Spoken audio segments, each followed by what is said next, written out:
Kalau misalnya S1 jangan cepet-cepet langsung S2, belajar aja dulu jadi advokat. Kalau misalnya Mau jadi advokat. kalau dia SH, saranku belajar advokat karena akan tahu dunia apa ya, Perhukuman. perhukuman lah. Oke. Lebih detailnya gitu di advokat.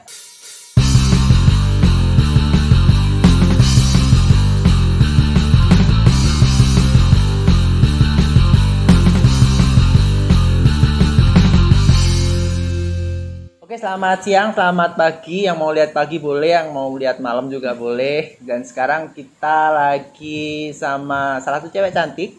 Waduh. Yang mungkin lupa sama saya Angga Ruswan dari Tentang Hukum. Dan cewek cantik yang ada di sebelah saya siapa? Perkenalkan, saya Salma Zafira. Oke, dan kali ini saya dan Mbak Zafira akan membahas tentang pendidikan S2 Hukum. Wah, seru nih kelihatannya Mbak ya. Seru deh. Ya, seru nggak sih? Susah deh kayaknya. Susah Kalau ya? udah denger S2 tuh susah Ya? banget deh. Oke, susah banget. Oke. Aduh. Nah, tapi sebelum itu, memang beberapa teman-teman dari Sobat Hukum itu mikirnya beda nggak sih kalau S2 Hukum itu sama S1 Hukum? Kan kalau S1 Hukum kan bisa jadi pengacara, bukan gitu ya? Iya, Iya, benar nggak? Nah, gimana nih Mbak? Bisa dijelaskan mungkin? Apa yang S2, Yang S1 dulu itu S1 dulu itu saya tuh ngambilnya hukum, jurusannya hukum bisnis. Oke. Hukum bisnis. Oke. Jadi saya lebih nyambung kok. Kan ada kalau di UNER tuh, saya kan masuk UNER.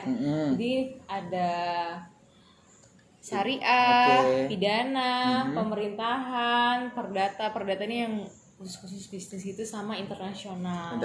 Oke. Nah, saya ngambilnya hukum bisnis. Oke. Terus saya lanjut ke magister kenotariatan. Oke, berarti bedanya apa tuh Mbak? Kalau misalkan ambil dari S1, itu katanya sudah bisa jadi pengacara bukan sih? Bisa banget. Bisa banget. Terus yang membedakan di S2? Kalau S2 karena saya mau ngambil profesi notaris, jadi saya harus itu S2 dulu. Oh gitu. Nah, kalau S1 tinggal S1 lulus, ikut PKPA namanya. Jadi kayak pembelajaran lah, kayak pembelajaran tentang surat menggugat dan lain-lain tentang ya dunia pengacara itu. Habis itu ujian, magang 2 tahun. Setelah itu baru ikut sumpah. Jadi pengacara. Dia. Oh gitu. Kalau kenotariatan nggak bisa ya? Enggak, malah kayak jauh banget tuh. Oh, jauh banget ya. Jadi kalau misalnya kalau aku proses kenotarisnya itu kayak rada lama jujur ya kalau aku bisa bilang, karena kan harus S2, habis gitu ikut ujian anggota luar biasa, habis gitu magang 2 tahun di notaris. Setelah itu ikut BPN selama 6 bulan. Untuk PPAT-nya itu. Oke. Untuk kenotariatannya 2 bulan. 2 bulan berarti 2 bulan, 2 tahun. 2 tahun. Aduh, nervous nih Kak. santai. Oke, berarti kalau misalkan seperti itu di S2 sendiri berarti nggak ada ilmu khusus yang membahas masalah kepengacaraan? Nggak ada, jujur kalau di S2 itu lebih kayak kita tergantung S2-nya ya. Tergantung, jadi semua S2 berarti kalau di hukum itu kan ada S2 MH sama MKN. Kalau yang MH ini bisa lah bahas pengacara tentang hukum-hukum, tentang legal-legalnya hukum lah. Nah kalau MKN ini ada hukum tanah, hukum yang lebih mengkhususkan untuk dunia kenotariatan. Bedanya apa sama advokat? Beda. Kalau advokat tuh kan lebih kayak dunia pengacara, peradilan, sama ada namanya corporate lawyer. Jadi itu kayak yang lebih ke hukum perusahaannya, yang mengatur tentang perusahaannya. Tapi kalau kenotariatan tuh kayak kita bikin akta yang mana bisa dibuat ke persidangan gitu. Jadi akta yang sempurna. Kalau misalnya lagi ada problem apa enggak, mau beli rumah, yang ngurus rumah itu bisa, kayak jual beli rumah itu ke notaris. Gitu. Tadi sama bikin perjanjian nih. Perjanjian apa tuh? Macam-macam. Kalau misalnya lagi ada bisnis ini terutama ya, aku cuman kasih kayak solusi aja nih buat orang-orang yang mau bikin bisnis atau apapun lah. Itu harus ada kontraknya kan. Kalau misalnya kontraknya dibuat di notaris itu akan misalnya terjadi permasalahan. Pas waktu di pengadilan tuh bisa jadi alat bukti yang kuat. Itu di notaris atau di advokat? Di notaris. Jadi notaris tuh kayak yang bikin perjanjiannya. Baik. Tapi advokat juga bikin perjanjian bisa. Tapi biasanya akta di bawah tangan gitu. Jadi kayak ya pakai materai udah cukup gitu. Kalau advokat biasanya lebih ke pengadilan sama corporate gitu. Berarti kalau untuk kenotariatan lebih detail lah ya, lebih kuat juga. Lebih detailnya itu ke dunia notarisnya ya. Ke dunia notarisnya, bukan advokatnya. Baik. Berarti kenapa nih kok bisa masuk ke dunia kenotariatan sih? Emang dulu kepingin memang jadi notariat? Iya, jadi memang dari kecil tuh kayak kalau dulu ya waktu kan sering ya dibawa sama orang tua tuh kayak ke notaris. Pas aku kayak mikir kayaknya seru ya jadi notaris. Ya udahlah kecimpungan lah ke masuk masuk jurusan hukum. Terus akhirnya kalau pikir lagi, terus aku dulu juga pernah advokat kan.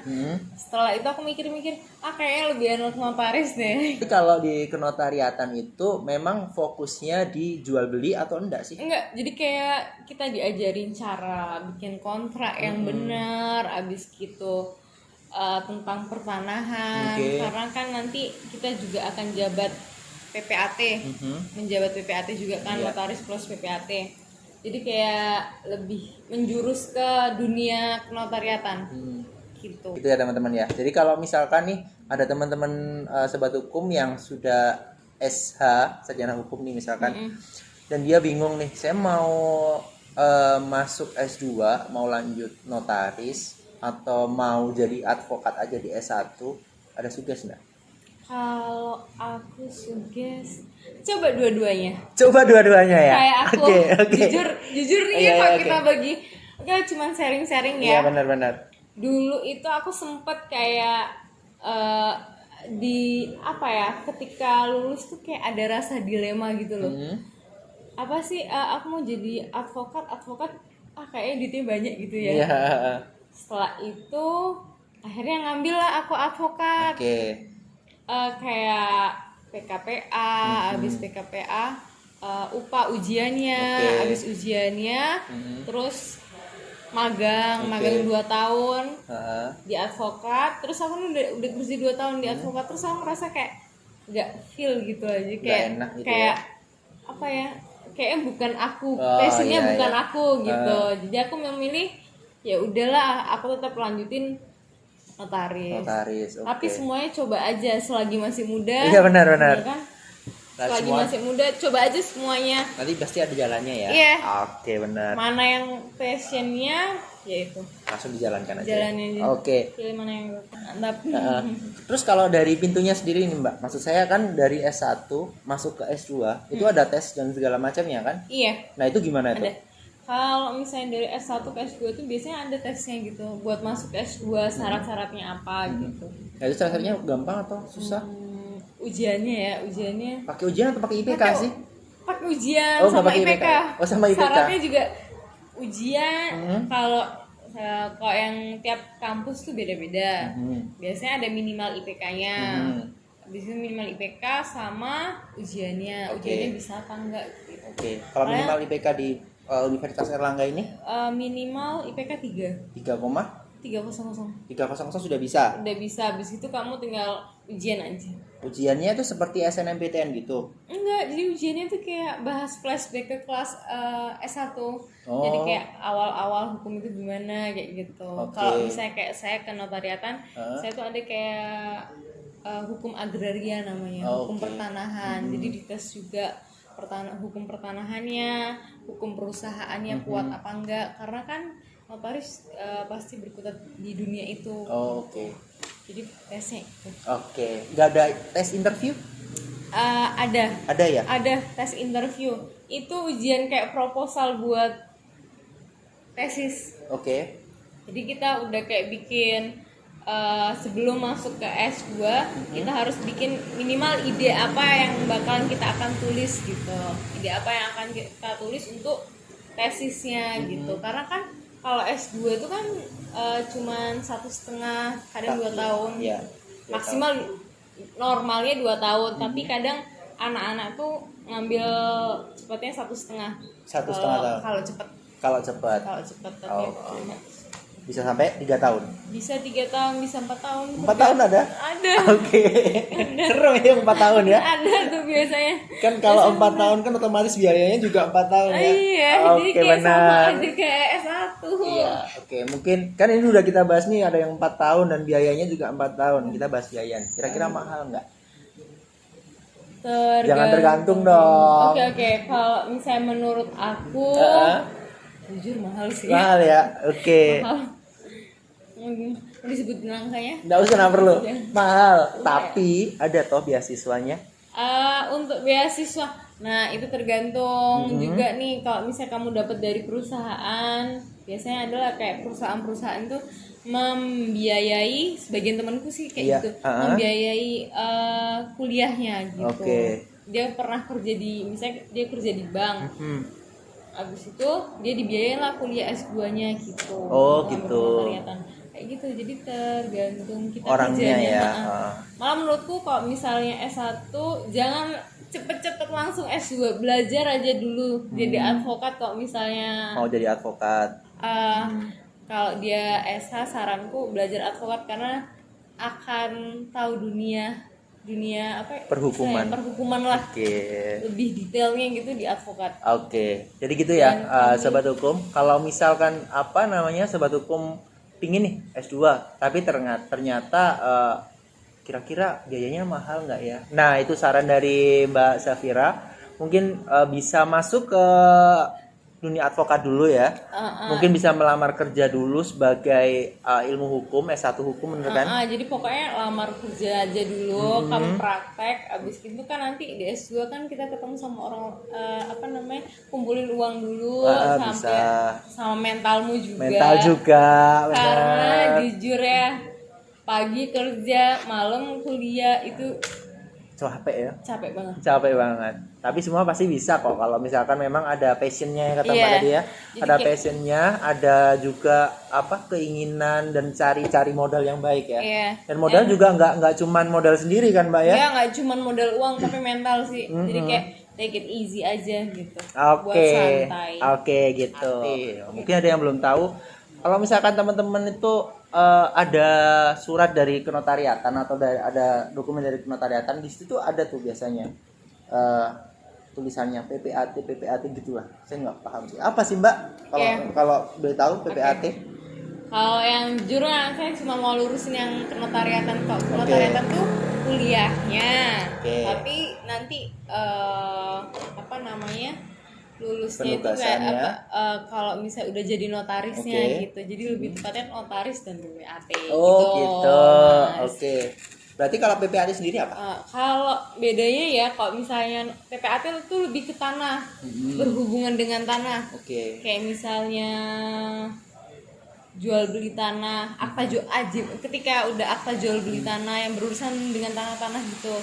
Dan kayak misalnya dari petok, kan masih ada kan ya di desa-desa petok D, petok C kayak gitu-gitulah yang berhubungan dengan tanah, itu urusannya sama PPAT. Oh gitu, bukan sama notariat? Bukan, dan itu lebih ke diangkatnya itu dari BPN. Badan Pertanahan Nasional. Urusannya itu lebih ke tanah-tanah lah. Kalau notaris tuh lebih luas lagi. Jadi misalnya kayak bikin perjanjian, bikin akta, habis gitu bikin warmaking, legalisasi gitu. Kalau Mbaknya sudah PPAT? Aku masih berproses. Doain aja ya guys. Amin. Tapi kalau PPAT itu kepanjangannya apa sih Mbak? Pejabat Pembuat Akta Tanah. Pejabat Pembuat Akta Tanah. Berarti kalau pejabat dibiayai negara dong? Digaji negara ya? Enggak. Agak unik ya. Jujur ya. Kalau aku mau bilang dunia notaris tuh agak unik ya. Karena notaris tuh sebenarnya juga pejabat loh, Mas. Oh gitu? Iya. Kok bisa? emang di aturannya notaris tuh pejabat.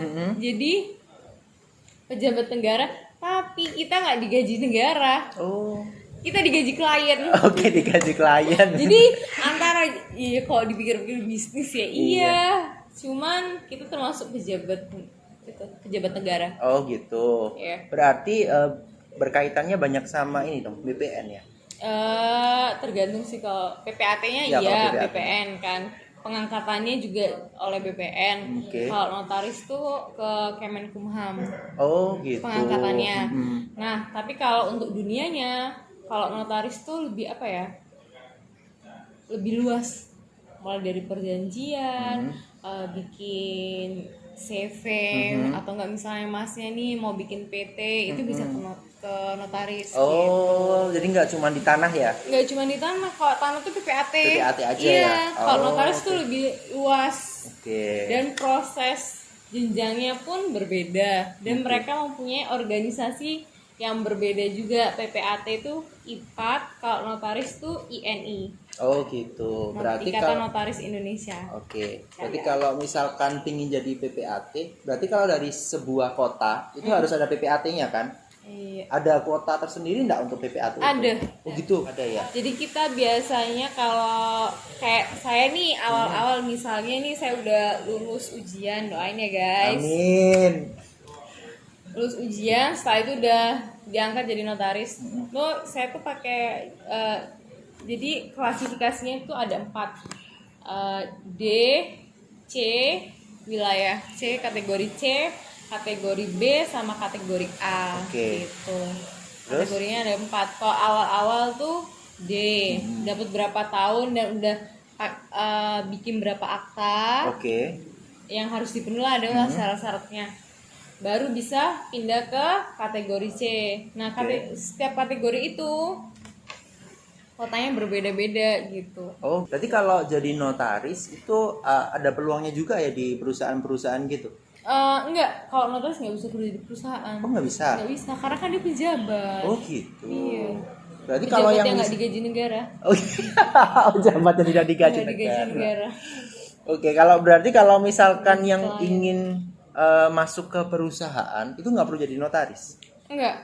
Berarti? Kalau misalnya mau ke perusahaan, ya nggak apa-apa. Langsung S1 aja. S1 aja juga bisa kok. Sudah cukup.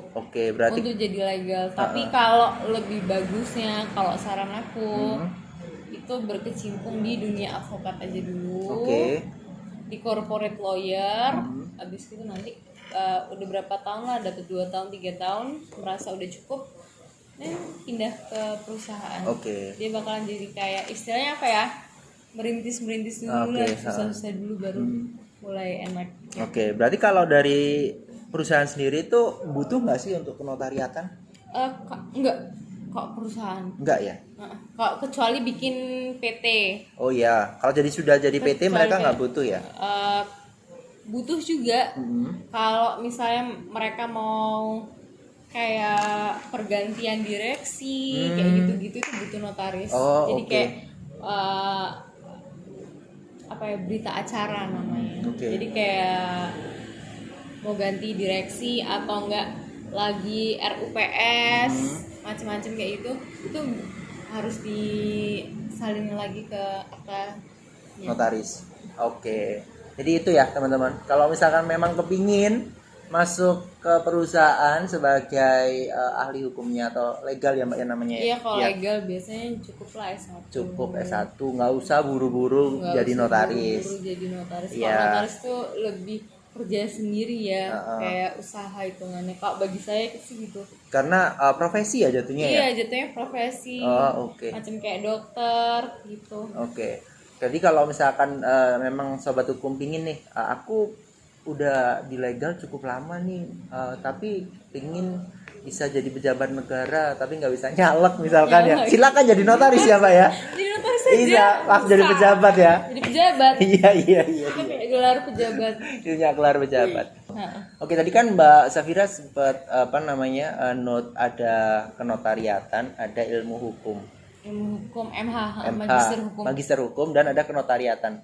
Itu sama-sama S2 hukum. Sama-sama S2 hukum, cuman pembelajarannya beda gitu. Perbedaannya di? Kalau di notaris tuh ada namanya kayak teknik pembuatan akta, nama mata pelajarannya. Kalau di MH nggak, MH yang bisnis ya, nggak ada pembelajaran itu. Terus tuh lebih kayak kalau notaris tuh gimana sih cara bikin perjanjian yang benar tuh, itu tuh yang diutamain kalau sekolah kenotariatan. Kalau MH rata-rata ya paling legalnya, nggak terlalu detail banget kayak notaris, kayak pembuatan apa sih namanya, perjanjian gitu. Berarti kalau misalkan ilmu hukum larinya juga advokat, bukan? Beda. Ilmu hukum bisa advokat, MKN pun bisa advokat juga. MKN? Kayak magister kenotariatan tuh bisa advokat juga. Bisa advokat juga. Macam-macam. Jadi belum tentu kayak banyak nih orang-orang berpikir, oh dia sekolah notaris kenotariatan, tapi itu belum tentu dia tuh bakal meneruskan syarat-syarat untuk menjadi notaris gitu loh. Karena syarat-syarat menjadi notaris tuh kayak jujur lama. Jujur tuh lama, prosesnya itu bisa 3-4 ya 3 tahun. 3 tahunan ya. Minimal. Maksimal ya seberapa yang kamu mampu. Maksimal sekuatnya ya. Iya, Minimal prosesnya itu 3 tahun. Berarti kalau yang ada di ilmu hukum itu berarti yang biasanya sudah jadi dosen ya? Ilmu hukum iya biasanya jadi dosen, jadi advokat gitu. Anyway yang 3 tahun tuh sebenarnya notaris tuh 2 tahun, tapi PPAT-nya itu setahun, 6 bulan, jadi 2,5. Cuman tapi biasanya ada kayak perintilannya rata-rata ya 3 tahun lah. 3 tahun sampai 4 tahun lah ya. 3-4 tahun lah kalau mau expert gitu sih. Benar. Mungkin itu ya teman-teman. Mungkin kalau Mbak Syafira ada pesan nih buat teman-teman yang aku pingin jadi notariat tapi bingung mau jadi PPAT atau enggak, gimana nih? Pasti, karena kalau notaris pasti hubungannya sama PPAT. Karena kan pasti notaris dan PPAT. Gitu. Pejabat aku. Jadi 2 jabatan yang kita sandang. Sandang. Langsung ada notariat PPAT gitu ya? Notaris dan PPAT. Jadi kita punya 2 jabatan. Satu jabatan notaris, satu jabatan PPAT. Siap. Mungkin itu dulu ya teman-teman. Kita ngobrol-ngobrol sama Mbak Syafira. Untuk episode selanjutnya kita tunggu aja dulu. Mungkin ada pembahasan yang lebih menarik sama Mbak Syafira. Terima kasih Mbak Syafira waktunya. Ya, makasih. Thank you. See you, bye-bye.